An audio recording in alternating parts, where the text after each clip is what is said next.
Be nice to air because we all have to share. Hello everyone, my name is Vikram Sharma and I welcome you all to my YouTube channel.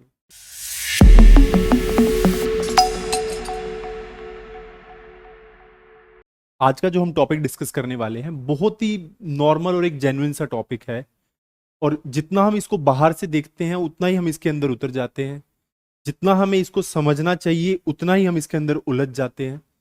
Air, वायु, शायद से हमने इसको उतना importance नहीं दिया जितना हमें दिया जाना चाहिए। बिकॉज जब जब हमें इसकी ज़रूरत पड़ती है तो हमें इसकी इम्पोर्टेंस समझ आ जाती है। जैसा कि हम जानते हैं कि कोविड में जब हमें पता चला कि कोविड में लोगों को सांस लेने में बहुत ज़्यादा प्रॉब्लम हो रही है तो उस दिन हमें ऑक्सीजन सिलेंडर्स की वैल्यू समझ आ गई। जब हम देखते हैं कि दुनिया में पॉल्यूशन बढ़ता जा रहा है, हर साल लाखों बच्चे पॉल्यूशन से मर रहे हैं, तो उस साल हमें बहुत ज़्यादा अच्छे से पता चल जाता है कि एयर की क्या वैल्यू है। या फिर हम किसी बहुत हाई एल्टीट्यूड एरिया में चले गए, एक माउंटेनियस ट्रैक्ट में चले गए जहाँ पे हमें ऊपर चढ़ने में बहुत कठिनाई हो रही है, तो वहाँ पे आके हमें समझ आता है कि वायु की क्या वैल्यू है। ठीक। तो पहले तो मैं आपको ये कहना देना चाहता हूँ कि आप कभी भी इसकी वैल्यू को अंडर एस्टिमेट मत कीजिएगा, क्योंकि जब हवा क्रोध में आती है तो वो एक बवंडर भी बन सकती है, एक साइक्लोन भी बन सकती है और वो सब कुछ तबाह कर जाती है। तो हमें देखिए, हमारा एग्जिस्टेंस किस चीज से है, इसी चीज से तो है। बट आजकल की लाइफ में या फिर आज से पहले की लाइफ में शायद से लोगों ने इसको इतना इंपॉर्टेंस नहीं दिया। बट अगर आप हिंदुइज्म देखेंगे तो उसमें पवन देवता या फिर वायु देवता को बहुत ज्यादा रिस्पेक्ट दिया गया है। बेसिकली यहाँ पे मैं किसी धर्म की तारीफ नहीं कर रहा, बट हाँ, मैं जो अच्छी बातें हैं किसी भी धर्म में हो वो बतानी चाहिए। बट हिंदुइज्म में जिस जिस चीज से हमारा एग्जिस्टेंस है उसकी रिस्पेक्ट जरूर देने के लिए कहा जाता है, और वो चीज हमेशा पूजनीय होती है। तो उसी में से वायु है। अब देखिए कि आप 2 मिनट तो क्या, आप चंद सेकंड भी हवा के बिना नहीं रह सकते। तो ये एक भगवान ही तो है, ये एक देवता ही तो है, या फिर एक देवता का प्रतिबिंब है। ये एक रिफ्लेक्शन है धरती के ऊपर देवता की, कि हाँ, कि धरती, अग्नि, जल, पृथ्वी, वायु, ये जो पूरा हमारा जो मंडल बना हुआ है एक कॉम्प्लेक्स इंटरडिपेंडेंस से बना हुआ है। बट हमारा जनरली क्या रहता है, हम रोजमर्रा की जिंदगी में इन चीजों को थैंकफुलनेस करना भूल जाते हैं। तो I would like to request you कि आप इनको कभी मत भूला कीजिए और इनको हमेशा एक रिस्पेक्ट और एक आदर्श की नजर से देखा कीजिए। तो अगर हम साइंटिफिक तरीके से पढ़े तो एयर क्या है, it is a colourless, it is not visible, but it is present in to both the form, that is liquid as well as solid.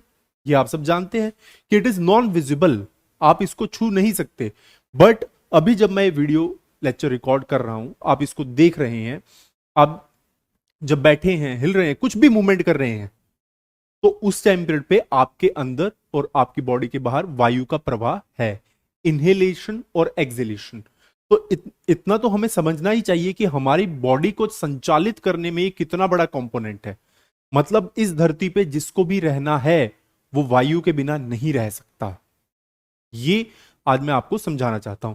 आगे अगर हम इसको देखते हैं तो आगे हमें क्या पता चलता है कि इट इज डिस्कवर्ड, ये तो साइंटिफिक डिस्कवरी है, that on August 1, 1774 oxygen was discovered. ये तो हमने डिस्कवर किया, हमने उसको एक साइंटिफिक नेम दे दिया, आप सब समझते हैं। बट क्या साइंटिफिक नेम देने से सब कुछ हो जाता है?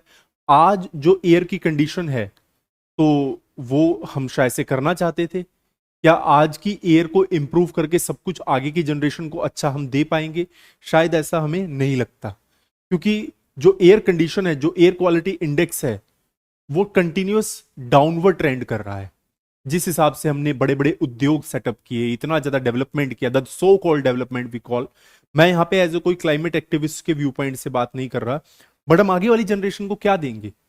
ये डिस्कशन सिर्फ मेरा नहीं, आपका नहीं, मेनली तो उन उद्योगपतियों को करना चाहिए, उन इंडस्ट्रियलिस्ट को, उन कैपिटलिस्ट को करना चाहिए जो बड़े बड़े उद्योग सेटअप कर रहे हैं। वो कोशिश भी कर रहे होंगे, ऐसी बात नहीं है कि वो क्लाइमेट या फिर कार्बन न्यूट्रल टेक्नोलॉजी या फिर जो कम पॉल्यूशन करे, जैसे आपने देखा होगा आजकल इलेक्ट्रिक व्हीकल्स, इन सब का डेवलपमेंट हो रहा है। बट अगर ऐसा ही चलता रहा तो फ्यूचर जनरेशन को हम क्या दे पाएंगे? तो हमारा एग्जिस्टेंस ही चैलेंज हो जाएगा। तो इस वीडियो में मैं आपको यही बताना चाहता था कि we should respect what God has given to us, we should not take it for granted.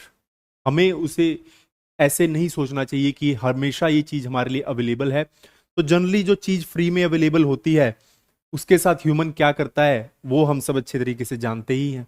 Okay, so basically into this lecture just want to throw some light on this point that respect air, and because we all have to share at any cost, and ultimately we are living under that roof. So I'm thankful to all of you.